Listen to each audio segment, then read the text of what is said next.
Hi guys, welcome to another episode of Pointy Not Sharp. Today I thought I'd discuss what I consider to be 5 of the most overpriced bayonets on the market today. So in no particular order, we'll start with one of my least favourite bayonets out there, the World War II German dress bayonet. So if you've seen my video on these, they weren't formally issued by the Third Reich. They were privately purchased by soldiers, and the quality of them came down to how much they spent on them. So a lot of these bayonets, including this one here, don't even fit to rifles. It's got a Mortier slot, but it doesn't even have a press catch or any kind of locking mechanism. And my understanding is the Mortier doesn't even fit to a rifle at all. So for something that's only designed to be worn on a belt and look pretty, they fetch a lot of money. Generally in Australia, I've seen them go from between $300, $400, $500, and for the really fancy ones with the etched blades and the staghorn handles, I've seen some go for up to $1,200. I saw one in this sort of condition selling for $1,000 the other day, which was absolutely ridiculous. So in my opinion, it's a crap bayonet to begin with. Not something that was ever officially adopted by military, as private or commercially bought by soldiers, and I don't see the appeal personally.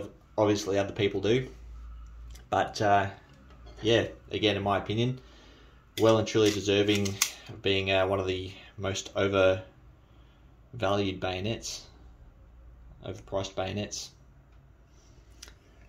So I'll put that to the side. My next pick, I don't actually have it, I've got something similar. So my next pick is the Lienfeld No. 4 Mark 1 bayonet. That's the version of this with the cruciform blade. I only have the Mark 2. So Mark 2s here you can pick up for between 20 and 50 bucks. However, if it was a Mark 1, the only difference between them being the blade is cruciform, so it has 4 notches cut, make a cruciform blade. Your price goes from 20 bucks to 500, which is stupid. Now, fair enough, the cruciforms, only 10,000 of them were made as opposed to a couple million of these. That being said though, while only 10,000 of the cruciforms were made, this one here is actually a Canadian arsenal, of which only 5,000 were made.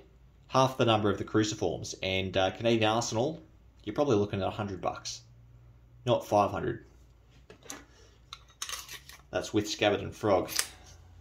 So that's another bayonet that I just can't understand the price on. Again, I know there are plenty of really serious collectors out there who are absolutely mad for them, but it's one that you can't even hold in your hand, like it's you can't even hold it as a knife or any kind of utilitarian tool, so if you don't have the rifle, it's not even any good to you. So, continuing on, my third pick is one of my favourites, incidentally, and that is the P1907 with a hooked quillin. Absolutely gorgeous bayonet. I'm not shy to say it is one of my favourites. However, the price on these hooks is absolutely nuts. So if you find one of these without a hook here in Australia, $200-300 bucks is a fair price, depending on condition and a whole bunch of other bits and pieces. But if you track down one with a hook, you're looking at minimum probably $1,000. I found a guy retailing the other day for $2,000 a piece. Stupid price. You could probably negotiate them down to about $1,500, but even on eBay, I'm seeing them go for $1,200, $1,300. This one here, the collector who purchased this one spent 1,600 Australian dollars on it. So, again, without that hook, this would be worth $250, $300 bucks.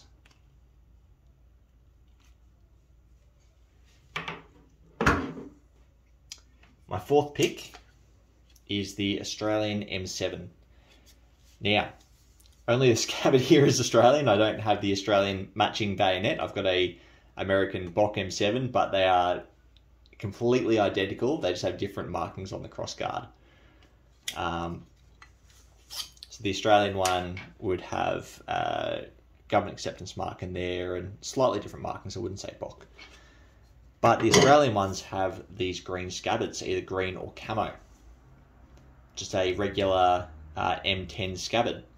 Now these scabbards in the States were issued in black, and you can buy them dirt cheap over there for like 10, 20 bucks, and there's not many of them on the market down here, but when you do pick them up, they don't go for very much at all. However, these Australian green and camo ones, you're looking at 150 bucks just for the scabbard, and then if you want the matching Australian bayonet with scabbard, I've seen them sell for $550, and the American counterparts, like I got this Bock bayonet for 75 bucks, which I did pretty well. It's a good deal, but it just goes to show the difference.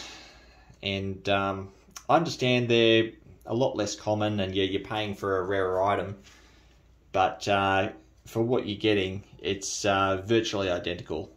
So you're just paying for a different colour scabbard and a couple of different markings. I understand that's a big part of what collecting is, and a lot of collectors out there who will collect down to the most minute detail, and I'm guilty of a bit myself, going on different manufacture dates, different manufacturers, different acceptance marks, proof marks. I get it, I do. But in my opinion, this bayonet is very, very overpriced for what you're getting. And my last pick should come as no surprise. If you've watched my other videos, you will well and truly know of my hatred for the M9 bayonet. Now, this one here is also the Australian version with the government acceptance mark down there and here on the blade, and made by Buck. So a regular Probus M9 will set you back like 300 and 350 bucks here in Australia. However, an Australian Buck one with the government acceptance mark, probably just under $1,000 or up to $1,000. So massive jump in price for what you're getting. And I've never been a fan of these bayonets to begin with. I hated them during my time in the army. I'm not the biggest fan of them from a collector perspective, and I personally think they're made very, very poorly. Your tang only comes down to about there, and then you got a metal bar going all the way down to the pommel, which means when you're cutting electrified wire, it's not even insulated, and you've got virtually no tang, so you've got very, very little strength. Plus it's just so big and bulky, and yeah, I'm not a fan, never have been. But my prejudice aside, this Australian version, the Buck with the government acceptance mark, absolutely ridiculous price for up to 1,000 Australian dollars. So it's just my opinion here. The 5 that I've picked out.